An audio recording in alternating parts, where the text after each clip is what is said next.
पतिव्रता परीक्षित की धर्मपत्नी पूछने लग जाती है, महाराज आज अचानक इस तरह से व्याकुल और आप इतनी जोर से क्यों चिल्ला रहे हो, क्यों रो रहे हो?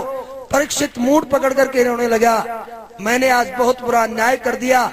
जिन संतों के मैं चरणों का ताबेदार रहा करता था, आज मैंने उसके ही गले में मरा हुआ सांप डाल दिया। इतनी ही देर में समीक ऋषि का एक चेला आकर के कहता है कि हे राजा परीक्षित, तुम्हें श्राप लग चुका है, आज के 7 दिन बाद में तुझे नाग डस करके खा जाएगा। और इतनी बात सुनी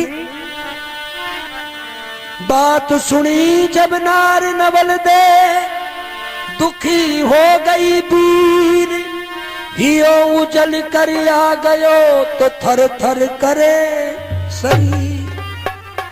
नवल दे घबरा गई, हो हो हो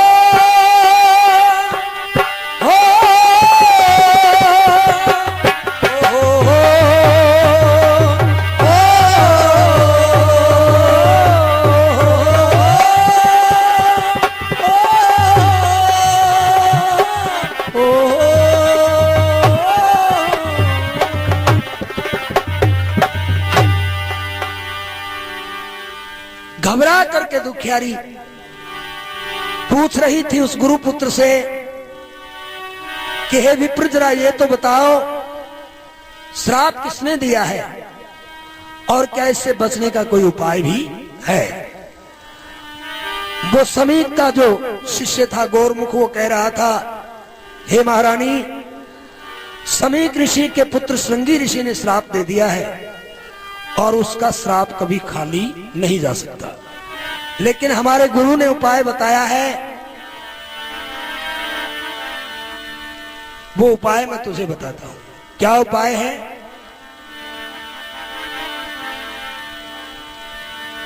कि धीरज धर के सुन महारानी, धीरज धर के सुन रानी, तेरे आप समाई कर दूंगा और तेरे पति के इसी बीमारी में ठीक दवाई कर दूंगा। जिसी गुरु ने बतलाई वो सही सच्चाई कर दूंगा, और जो मेरी बात न मानेगी तेरी मन की चाहिए।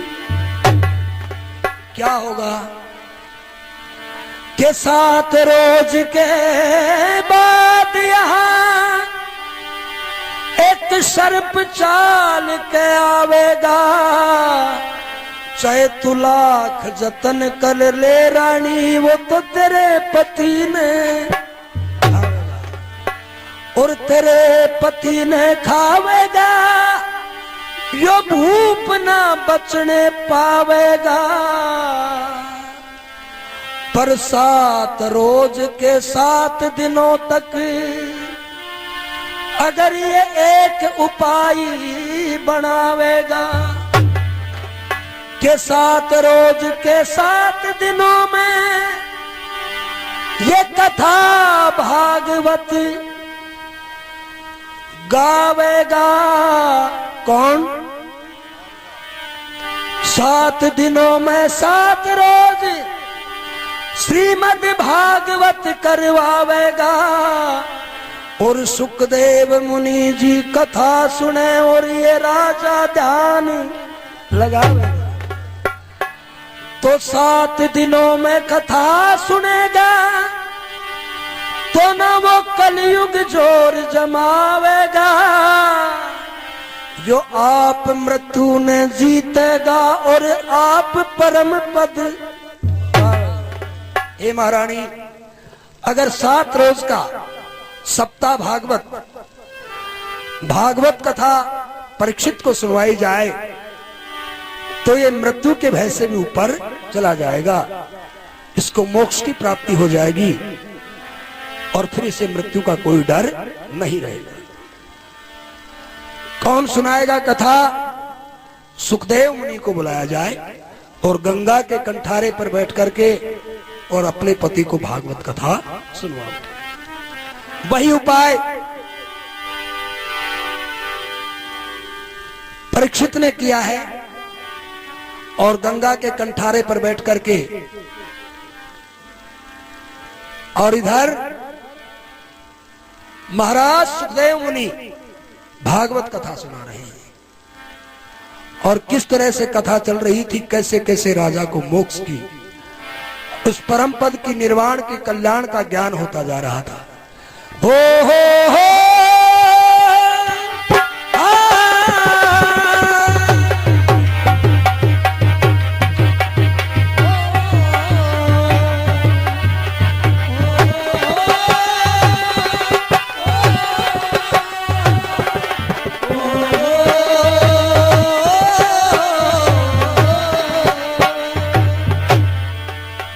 बोला। सुखदेव मुनि कह रहे थे, राजा परीक्षित, मैं तुम्हारे को उन भगवान कृष्ण की प्रतिमूर्ति साक्षात श्रीमद् भागवत की कथा सुना रहा हूं और जिसके सुनने से मोक्ष की प्राप्ति होती है। राजन सुनिए, ये सारा संसार एक स्वप्न है। जैसे स्वप्न में इंसान रंक से राजा बन जाता है और राजा भिखारी बन जाता है, इसी तरह से ये खेल चल रहा है। राजन, एक आचर्य मरी अव्यक्त आत्मा देही दुख ने भरा करे और 84 के चक्कर में जो जन्म से मरा करे।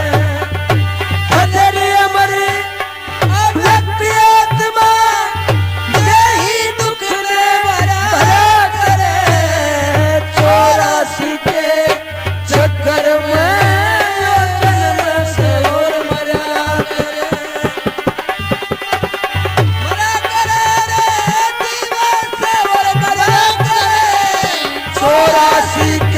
चक्कर में यो जन्म से मरा।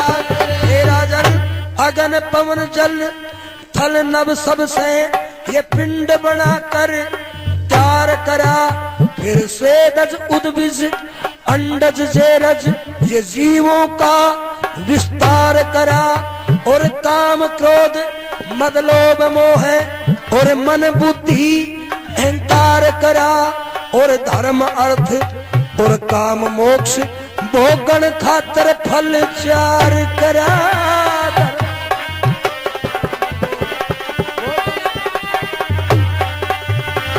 धर्म अर्थ और काम मोक्ष भोगन खातर फल चार करा।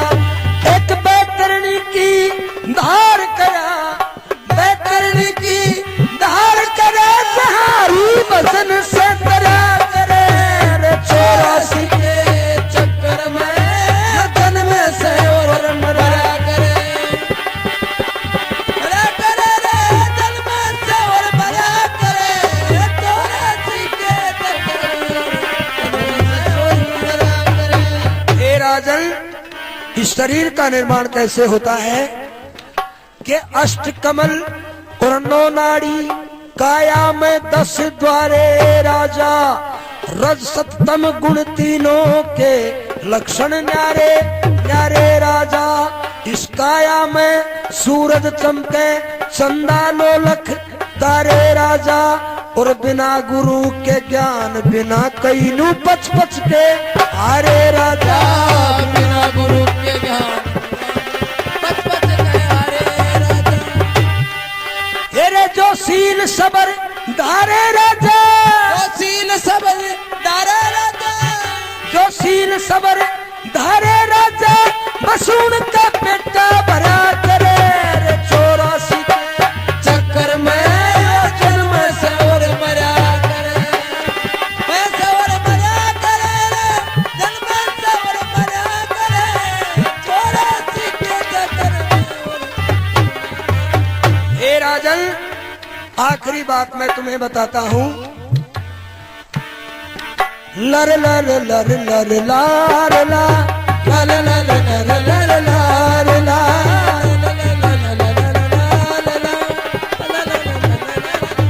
राजन तुम्हें मृत्यु से भय क्यों लगता है?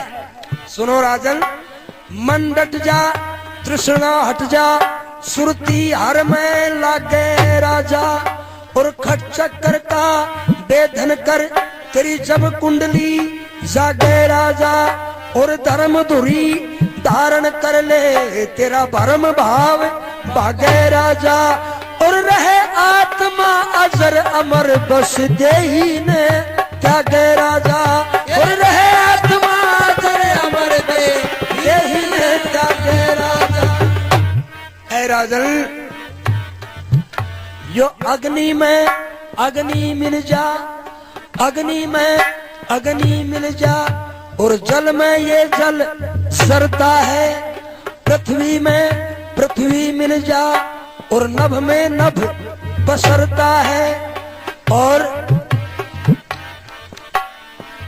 पृथ्वी में पृथ्वी, नभ में नभ, अग्नि में अग्नि, जल में जल, और वायु में वायु मिल जा, वायु में वायु मिल जा, जो काम इस तरह सरता है, और ये सारी ये देही है नाशवान, ये जीव कभी नहीं मरता है। हाँ, ये देही है नाशवान, ये जीव कभी नहीं मरता है। राजन, ये शरीर नाशवान है, आत्मा कभी ना मरती है, ना कभी जन्म लेती है। ये ज्ञान भागवत कथा में सुखदेव मुनि सुना रहे थे, और ये भी कहते जा रहे थे कि हे राजन, तुम तो उन महापुरुषों की संतान हो, तुम्हारे दादा परदादा ऐसे ऐसे महान बलकारी थे जिनसे काल भी डरता था। तुम्हारे दादा भीम ने, तुम्हारे परदादा भीम ने कुरुक्षेत्र के मैदान में हाथियों को उठा उठा करके इतना ऊपर फेंक दिया, जो आज तक भी वो हाथी पृथ्वी पर आए ही नहीं। जब इतनी बात कही, परीक्षित ने नाक चढ़ाया, ने बोला महाराज यो बात किन कम जच्ची। तो क्रोध आ गया सुखदेव मुनि को, है परीक्षित, तू मेरी बात को मिथ्या समझता है, तो जा